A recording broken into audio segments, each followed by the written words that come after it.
would people get that same experience of the track, how it's supposed to feel, if you pulled that far back on the compression in your mastering stage to back, whatever, like, what is that, like 9 LUFS?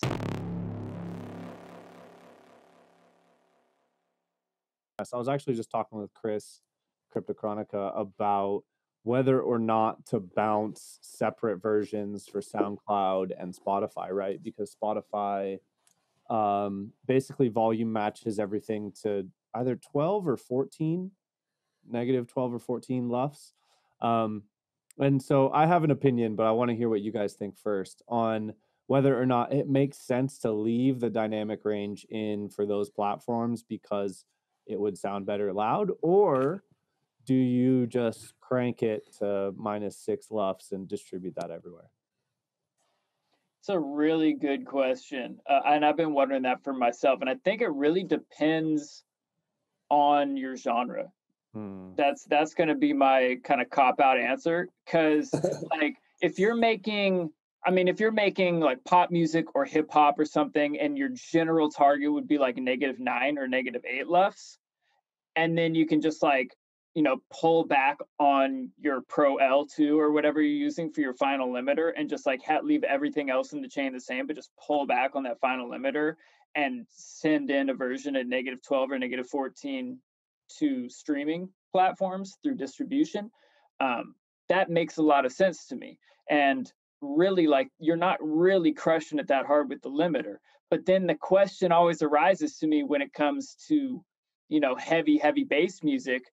Like, am I really going to pull back all that compression? Like Tesco's just mentioning, like when you're referencing, you got to kind of crush, get to that point where you're crushing things to even see if your relative levels are correct to get that sound you want. So it's like, would people get that same experience of the track, how it's supposed to feel, if you pulled that far back on the compression in your mastering stage to back, whatever, like, what is that, like 9 LUFS?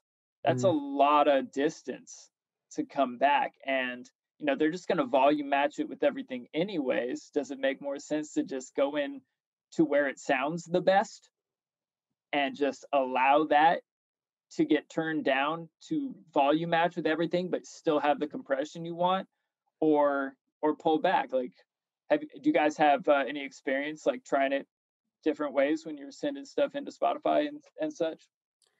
Yeah. How was your experience, Seta? So yeah, like I definitely think you should make separate. Sorry, I got beard in my mouth. I just trimmed up right here, right before the podcast. That's what I need to do. But yeah, no, I think that making a separate for Playmaster and for Streaming Master is smart. I'm pretty sure that if you turn the auto volume off, though, you're going to get the true volume of the track. Like if listeners go into Spotify and turn off that volume matching shit, I think you get the true volume. Mm-hmm. So I really think we should be encouraging people to do that, and like listening to music the way it was intended by the artist. I do think I think we should be like backing off this loudness wars bullshit.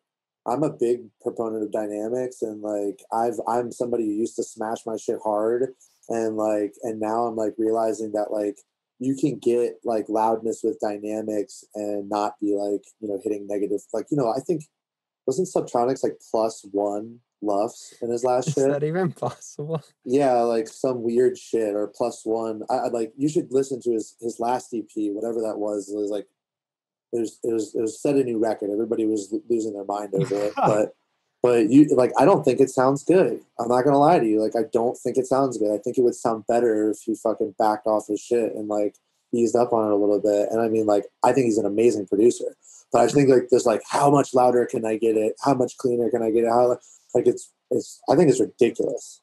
Yeah, there's a point. Honestly, when you say +1 LUFS, I'm like, how could it sound?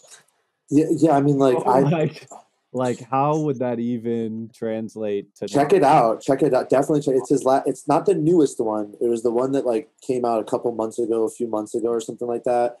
And yeah, I mean, like I've listened to like I use it as an example. I mean, Squanto, you know, he gets it really, really, really loud, and I think his is slightly cleaner. You know what I mean? But I again, like I think it's just a little ridiculous because to be honest with you, most people can't hit those numbers anyways. So if you're DJing those songs, you're gonna have to turn them down or turn all your shit up. You know what I mean? So like I go for -6, -7, and call it a day. Yeah. Yeah. I think there's definitely That's not quiet by any stretch of the imagination. No. But it's like, you know, I'm like that's like still to me like loud enough that like, you know, for the style of music. Again, like you said, and that's the base of it all is what are you making? You know what I mean? Like what the hell are you making and what are you going for? Because, you know, if you're making like music that you want to like, you know, impact and be aggressive and heavy, I think you should push it a little, but like, you know, like, yeah, I think there's a line, there's a limit. Yeah. Yeah. I like what you say with the limit. Like there definitely is a point at which every track you push that limiter like half a dB more, and you start to hear that like audible warble and shittiness.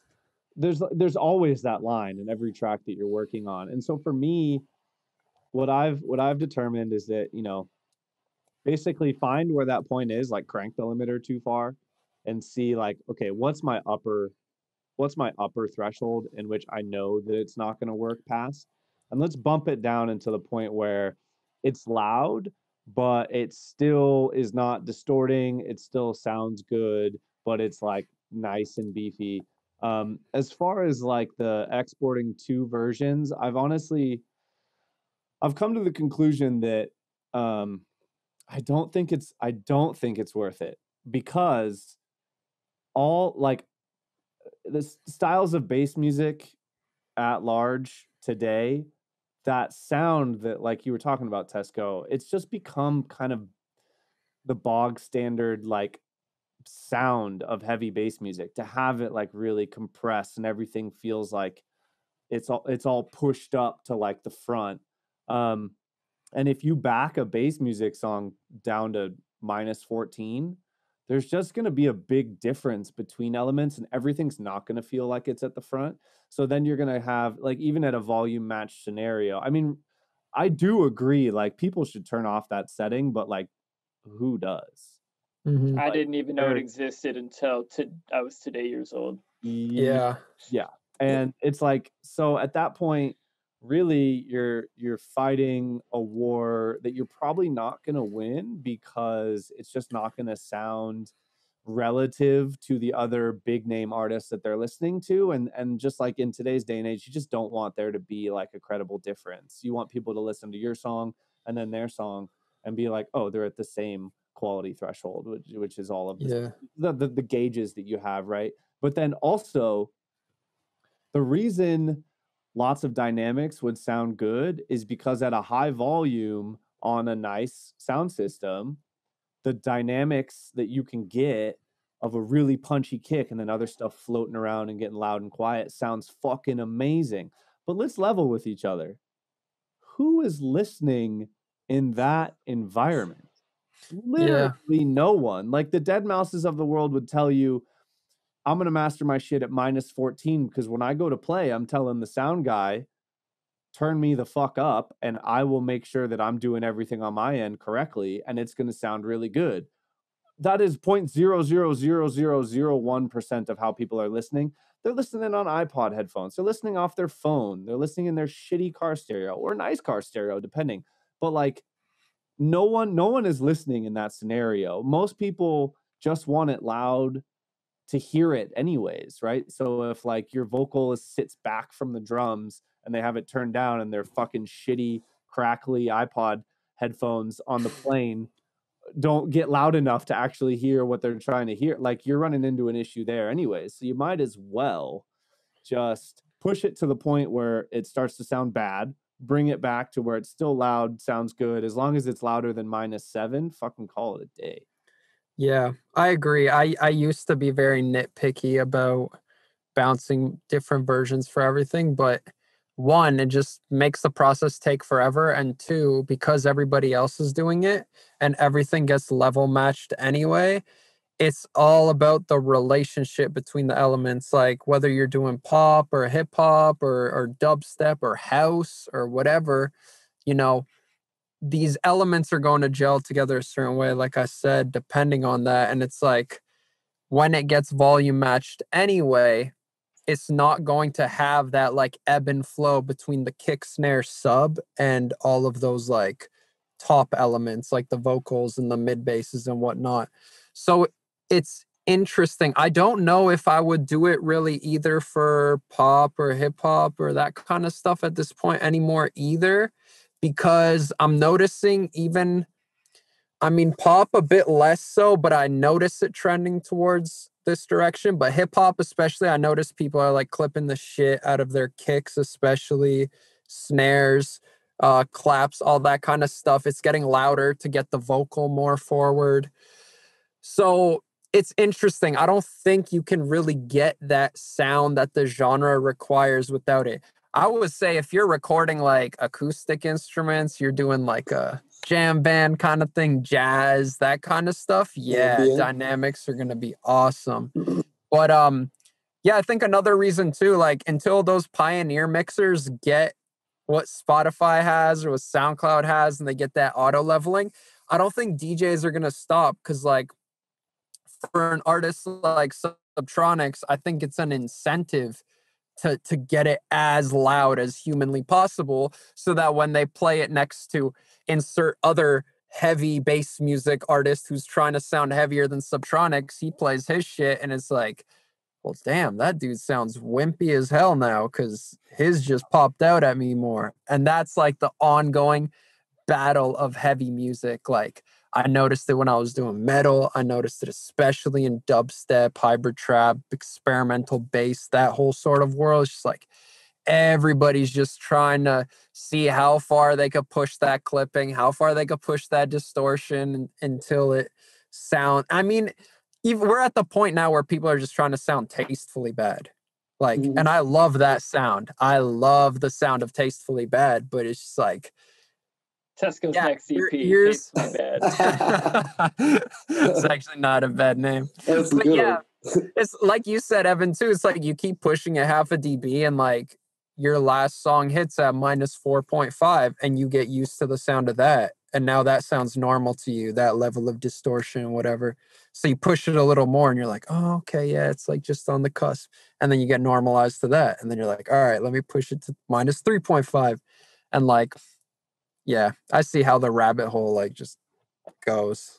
I saw this discussion just the other day on my dude Levitate's Twitter feed, where he and some other producers and fans were talking about this, and you know, kind of the consensus from that thread ended up being like, make your music sound like you, make it sound good for how you want it to sound as the artist, and that's what really matters. If it like fits with your body of work and it sounds good objectively, rock and roll. It doesn't really matter if it's a -4 or -6 or -8.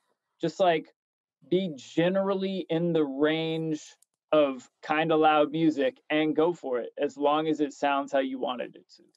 I got a question for all of y'all. How often do you think non-producers think about this shit versus producers? No. Yeah, Like- never.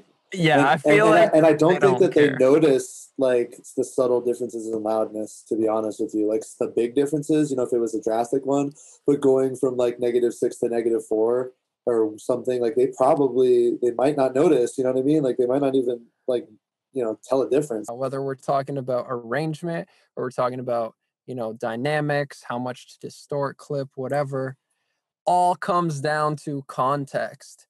You don't have to hard pick one or the other. It's like, what are you trying to make? If you have a 10-song project and they're not all hard, heavy bass bangers, well, then that gives you some opportunity to like play with the dynamics over the course of multiple tracks. And now it's like you can have those heavy bass bangers that are hitting at like -1 LUFS, and you can have -14, and you can take your listeners on a journey through those tracks and, you know, use everything. Like the point we mentioned earlier, it's like once you know the rules, you can start to like creatively create contrast by breaking or like adhering to that rule. I like it. Wow, humans, what an episode. Big thanks to Seth for being on. Make sure you go join his Facebook group community, Seta Heads. That link will be in the bottom, but it's SEDAHEADZ. Now, again, big thanks to the Producer Dojo. That's the best place to learn music production online. All three of our illustrious hosts are senseis, aka mentors there. The approach with Seth Drake, where all of us have learned to really hone our high-level engineering skills, and Gvngaroo Records music distribution, home of unlimited distribution for under $10, where I Trap Jesus have just recently released my Merry Trapsmith EP. You can find that anywhere. Thanks so much, humans. As always, subscribe, like, share, rate, review, all those good things to let the people know that this show is awesome. If you love us, you know we love you. Let the people know. All right? Peace and peace among worlds.